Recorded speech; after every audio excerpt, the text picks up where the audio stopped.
శ్రీ శుభమస్తు పూజా store వివాహ శుభకార్యాలకు, గృహప్రవేశాలకు, శంకుస్థాపనకు, వాహన పూజలకు, నవగ్రహ పూజలకు,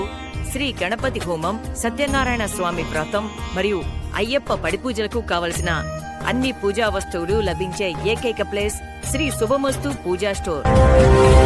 దర్శి నియోజకవర్గ వైసీపీ ఎమ్మెల్యే మరియు జిల్లా పార్టీ అధ్యక్షులు డాక్టర్ బూచపల్లి శివప్రసాద్ రెడ్డి, శ్రీమతి నందిని దంపతులు, జడ్పీ చైర్పర్సన్ శ్రీమతి బూచపల్లి వెంకయ్యమ్మ 2026 నూతన సంవత్సరం ప్రారంభం సందర్భంగా జనవరి 1వ తేదీ ఉదయం 11 గంటలకు దర్శిలోని పార్టీ కార్యాలయంలో ప్రజలందరికీ అందుబాటులో ఉంటారని పార్టీ కార్యాలయం నుంచి ఒక ప్రకటన వెలువడింది.